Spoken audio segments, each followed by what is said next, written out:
The dust of Canaan settled on everything, a fine reddish gold powder that clung to the tents, the flocks, and the very lines on Abram's face. It had been years since he'd left Ur, years since the voice first echoed in his soul, promising him a legacy as vast as the heavens. He was Abram, the one chosen, the friend of God. Yet, as the sun dipped below the horizon each evening, painting the desert sky in hues of orange and purple, a familiar ache would settle in his heart. The ache of emptiness. Tonight was no different. He stood outside his tent, the cool desert air a stark contrast to the heat of the day. Above him, the sky was a velvet black canvas, splattered with a breathtaking multitude of stars. He remembered the promise, spoken under this very same sky. Look up at the heavens and count the stars. Indeed, you can count them. So shall your offspring be. He had believed it then, with a faith that felt as solid as the rock beneath his feet. But faith, he was learning, could be eroded by time, just as water carves its way through stone. He was 99 years old. Sarai was 90. The passing years had etched their story onto their bodies. His back was stooped, his hands gnarled. Sarai's laughter, once a melody that filled their tent, now carried a note of quiet sorrow. The promise felt like a distant dream, a beautiful mirage that shimmered on the horizon but always remained just out of reach. How long, O Lord, how long must we wait for a promise that feels impossible? Inside the tent, Sarai watched him through the flap. She knew where his gaze was fixed. She saw the familiar slump in his shoulders, the posture of a man wrestling with a burden too heavy to carry alone. Her own heart was a tangle of love, frustration, and a deep, gnawing grief. She was the barren one. She was the obstacle to God's promise. The shame of it was a constant companion, a shadow that followed her even in the brightest daylight. Over the years, the silence between them had grown. It wasn't an angry silence, but one filled with unspoken questions and shared disappointment. They would talk about the flocks, the wells, the neighbors, but the one topic that consumed their thoughts, the child, was a locked room they dared not enter. The weight of the unfulfilled promise pressed down on their marriage, creating a tension as taut as a bowstring. One evening, unable to bear the quiet any longer, Sarai came to Abram with a plan born of desperation. Her voice was steady, but her eyes betrayed the turmoil within. "The Lord has kept me from having children," she began, the words tasting like ash in her mouth. "Go, sleep with my maidservant Hagar. Perhaps I can build a family through her." Abram looked at her, truly looked at her, and saw not a schemer, but a woman broken by years of hope and despair.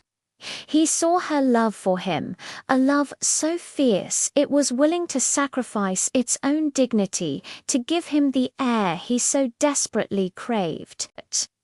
It was a human solution to a divine problem, a shortcut through the wilderness of waiting, and in his own weariness, in his own wavering faith, he agreed.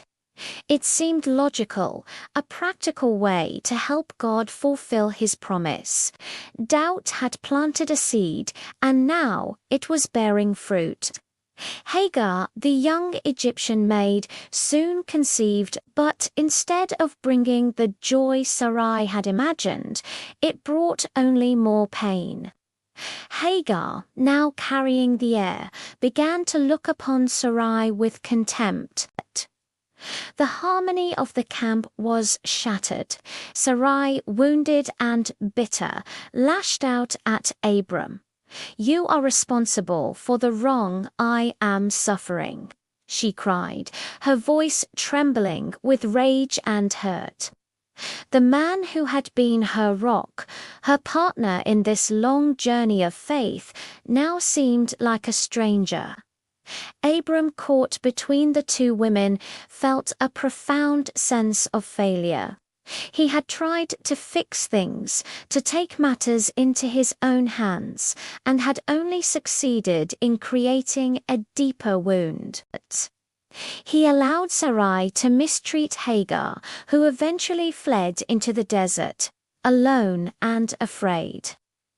The consequences of their doubt were rippling outwards, causing suffering they had never intended. The loneliness Abram felt before was nothing compared to this. He was now isolated not just by an unfulfilled promise, but by the tangible, painful results of his own lack of faith. An angel found Hagar by a spring in the desert, comforting her and promising that her own son, Ishmael, would be the father of a great nation. He instructed her to return to Sarai, and so Hagar returned, and Ishmael was born. Abram was 86 years old. He loved his son. Ishmael was real, a child of flesh and blood he could hold in his arms. For 13 years it seemed as though this was the answer. Perhaps this was how the promise would be fulfilled. The sharp edges of doubt began to soften, but God's plan was not man's plan.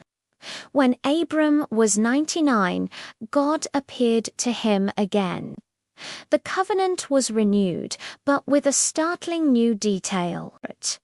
His name would no longer be Abram, exalted father, but Abraham.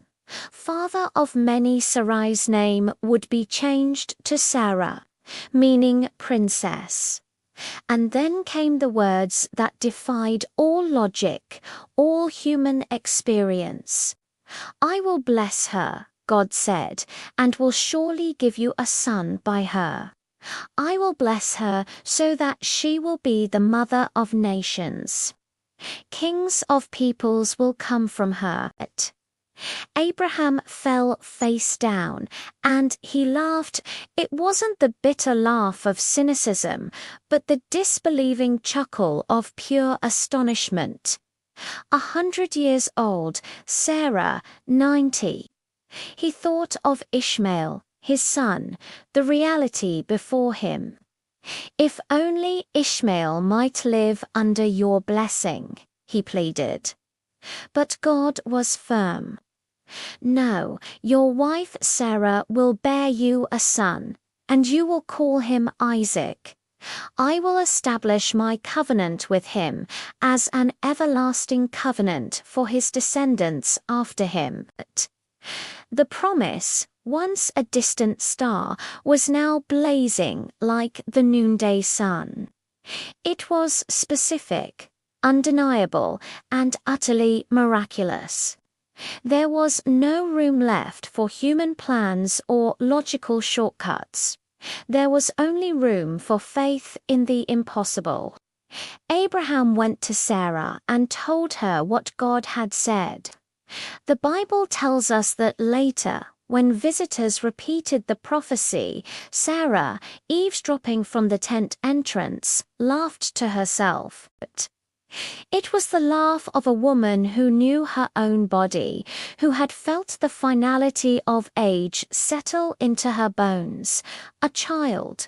Now, the idea was so absurd, it was comical. Yet, in that shared laughter, Abraham's laughter of awe and Sarah's laughter of disbeliefs, something shifted. The absurdity of the promise broke through the walls of reason and logic they had built around their hearts. It was a promise so grand, so far beyond their own power, that they had no choice but to let go of their own efforts and simply trust it. And as the seasons turned one last time, the impossible happened. Against all odds, against the witness of their own aging bodies and the long barren years, Sarah conceived and gave birth to a son. They named him Isaac, which means he laughs. His first cries in the tent were not just the sound of a newborn, but the sound of a promise fulfilled. It was the sound of God's faithfulness echoing through the desert, a laughter that drowned out all the years of silent tears and whispered doubts. The long night of waiting was over. In holding his son, Abraham finally understood. The stars in the sky were not just a metaphor for a multitude of descendants. They were a reminder of the God who calls things into being that do not exist, who brings life from death, and whose promises, no matter how long they take, are always, always kept. The journey had been fraught with pain, mistakes, and deep loneliness, but it had all led to this moment of joyous, unbelievable laughter. Thank you for watching. If this story of faith and perseverance resonated with you, please like, share, and subscribe for more content that explores the depths of these timeless narratives. See you in the next video.